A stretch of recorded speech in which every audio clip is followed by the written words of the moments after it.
news, everyone. All right. If you ever have any, this is not the news. If you ever have any news stuff that you would like me to talk about on stream, make sure you jump into the Discord and drop it into the Kid News Corner channel, and I will make sure I talk about it. All right, so first things first, let's go ahead and jump into this first one.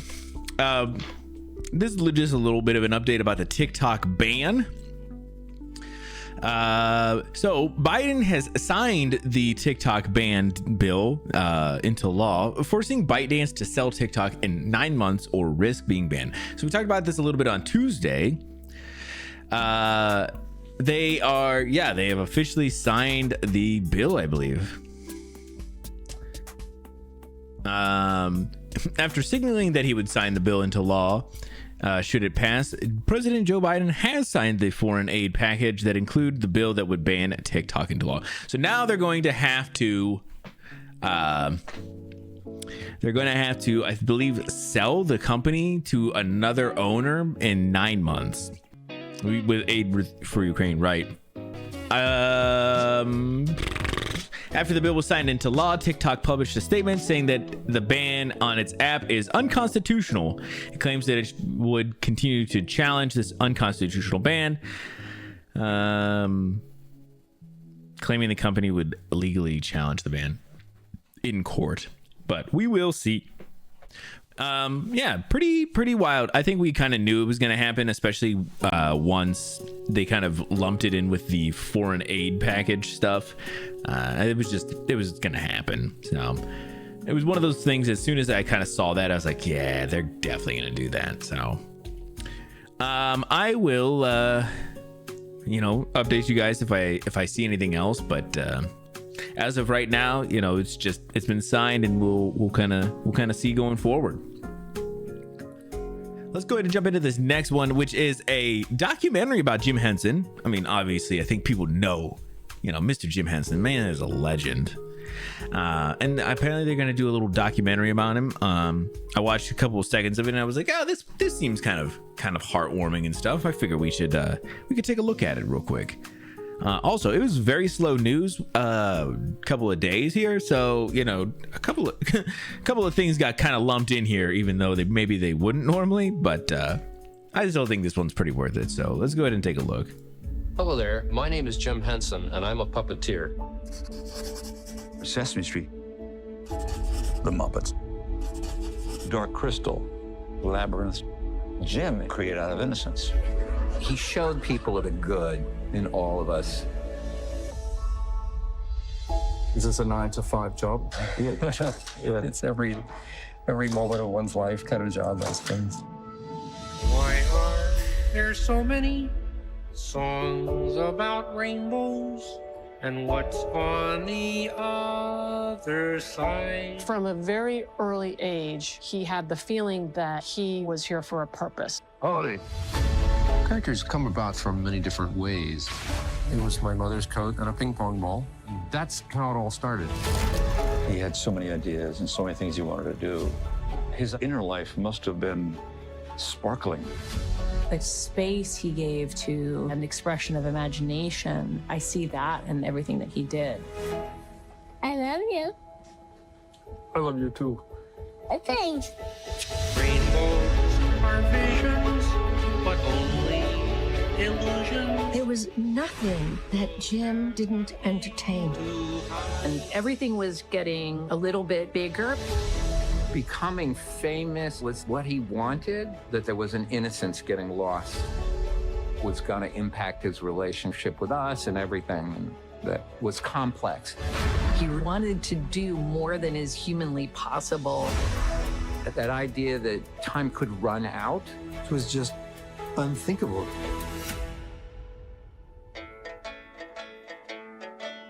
If Jim was here, I just have to thank him.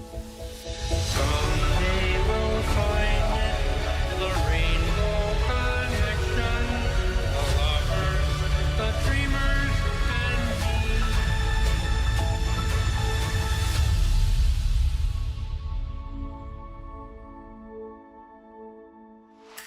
All right, yeah, and pretty heartwarming stuff, right? I thought it was pretty nice, and so I was like, oh yeah, definitely kind of toss it in there. I don't know if it'll be something I actually end up going through, but I feel like Jim Henson was just so huge in the television space, and even in some movies, Dark Crystal and stuff like that, they were showing off. Like, I mean, man has been doing crazy amounts of things, and so I thought that was just kind of an interesting one to take a look at, something we wouldn't probably normally look at, but definitely cool. Excuse me. Let's go ahead and jump into this next one, which is an update on BlizzCon and Blizzard's 2024 live events. So this dropped just a little bit ago, which is just kind of a little bit of an overview of what's going to be happening with obviously BlizzCon and then whatever live events they have going on, because Microsoft purchased Blizzard this last year, and so I'm guessing that they're kind of thinking, well, we need to kind of let people know what's going on. After careful consideration over the last year, we at Blizzard have made the decision not to hold BlizzCon in 2024. This decision was not made lightly, as BlizzCon remains a special event for all of us, and we know many of you look forward to it. While we are approaching this year differently, and as we have explored different event formats in the past, rest assured that we are just as excited as ever to bring BlizzCon back in future years. Over the next few months, we'll be sharing details about our launches coming later this year, including World of Warcraft: The War Within, and Diablo for the first expansion, Vessel of Hatred. So yeah, I kind of saw something about this real quick that was just kind of stating that, yeah, they're gonna take at least a year off, maybe even more, but they do plan to kind of make a return at some point, which is pretty cool. That they kind of were still doing this, and that they kind of are still kind of planning to do something. Although we'll see, as soon as like something doesn't happen, and they're like, well, we're gonna plan for something for the future, that's always the time I think that they're just not going to, like after like a year, and be like, but I think about like E3 was one of those ones that like stopped for a little bit, but they kept on being like, no, we're totally doing it again. Only to find out that they were never doing it again. And maybe it'll happen, but we love a solid break. I love a solid break. So yeah, I don't know. This could be pretty interesting. If it does or does not come back, but for the time being, they are going to take a little hiatus. That is kind of their point. Oh, also, I'll get you all with a little bit of the cat cam today. Caroline finally snoozing. I mean, listen, I feel like I see these kinds of things and I just don't care about Blizzard or BlizzCon or anything, but I know that some people probably do. So rest assured that potentially they will come back, maybe at some point, question mark. Let's get and jump into this next one, which is the launch trailer for another Crab's Treasure. I remember seeing a little bit about this. Title, I believe, dropped this into the Discord. Yeah, and let's go ahead and take a look. This, I just remember, game looks super goofy and I think kind of a lot of fun. But let's take a look.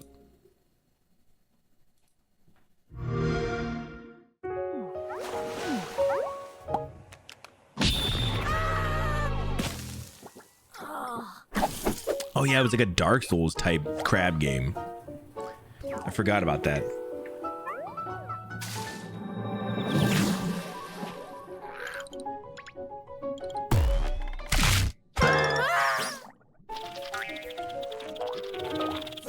Man got an ass pinch.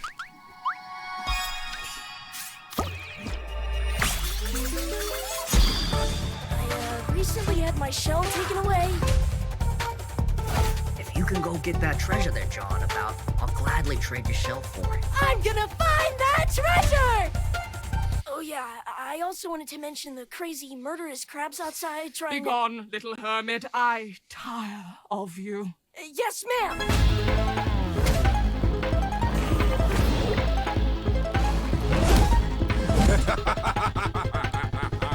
Proud of what you've done. I've been working my butt off trying to get my old life back! That treasure's as good as mine. It would appear the hunt is hard. It's adorable. Yes, it is. And I always thought that was pretty goofy, that it was like a Crab Souls-like game, but I feel like that's kind of what, you know, they need sometimes, is to take the genre outside of where it normally is, you know, to really do something different with it. But yeah, it's pretty goofy. So it just launched. Is it actually? Yeah, so it's out now on Game Pass as well if you would like. Definitely funny.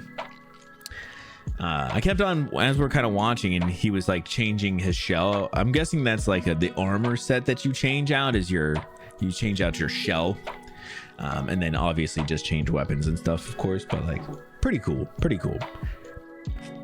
Yeah, I was surprised.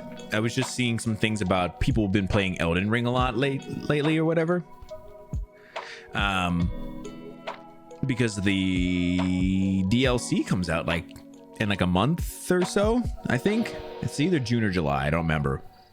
Yeah, no problem, Jenna. Oh, that's what you have to retrieve. Yeah, I am actually really excited to watch some people play Elden Ring, even if I will never check it out. Like I'll never play it specifically. I'm kind of excited to see people play it though. I'm excited to see people play the DLC. I like watching people play Souls games, but I just don't like playing them myself. Although if Sony ever gets the balls up to fucking make another remaster Bloodborne, I would totally play that. It's like the only one that I've actually ever wanted to play. But this next one is effing huge. I was so glad that we actually got something big and juicy for today's news. FCC is voted to restore net neutrality. This is crazy. So what was it, almost 8 years ago now that they probably not 8 years ago, but like somewhere around that, you know, it was like a 5, 6, 7 years ago. FCC had this fucking douchebag kind of running everything, and the FCC, was it that guy who was the douche? But they had the guy, and he was making this big push for like, no, we gotta destroy net neutrality. But God, I love it so much. Let's see if AT&T or whoever has filed a lawsuit. I'm sure somebody's going to immediately, man, because they're now getting absolutely upped. The Reese's mug fucker, maybe. Do you remember his name? Maybe it'll shade in here. The FCC has commissioned voted 3-2 to restore net neutrality rules, revising repeal ushered through the Trump administration. Net neutrality is the idea that the internet service provider, or your ISP, should not be able to discriminate against different kinds of content by blocking or throttling connection speeds or offering paid prioritization for different internet traffic. The FCC has sought to accomplish this by reclassifying ISPs as common carriers under Title II of the Communications Act, giving the agency more regulatory authority over them. This is given name. Oh, okay. Didn't know that.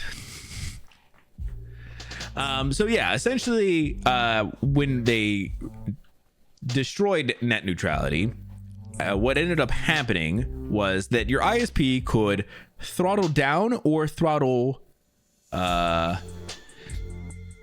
up like any connection to whoever they were getting paid by, essentially. So if you were like a company, that you were like worried or anything, like maybe what's like a good one?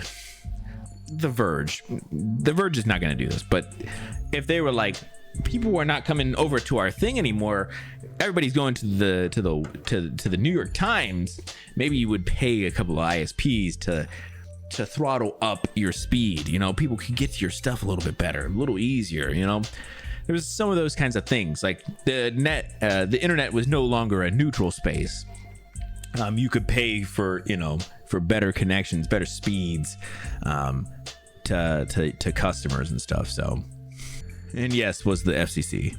Ajit Pai, that's right. I thought that's what his name was, but then I didn't want to say that. Democratic FCC chair person Jessica Rosenworcel said in remarks ahead of the vote that internet access went from a nice to have to need to have. She added, broadband is now an essential service. Essential services, the ones we can count on in every aspect of modern life, have some basic oversight.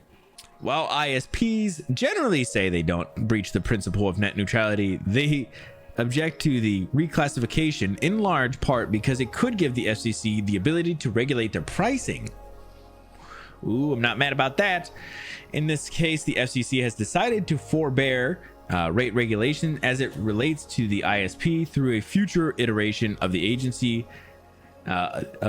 Could undo that with another regulatory proceeding. Sorry. Yeah. So I didn't realize that they could kind of mandate pricing and stuff a little bit more. That is huge, and probably exactly why ISPs are not excited about this, even though they are still very much pretending like they're like, we don't step over that line. We would never accept money from a company to do something crazy, guys. We wouldn't do that.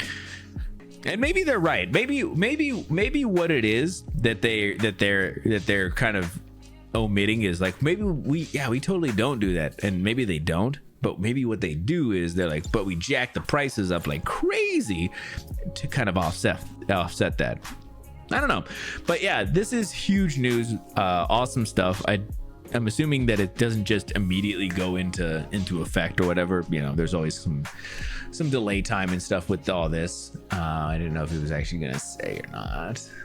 Yeah, I didn't see anything else though about if it has like a specific date or anything, but super cool stuff. A big W for the internet, and hopefully this helps out a lot of things, you know, whether it's speeds, pricing, any of that kind of good stuff. I'm excited to see.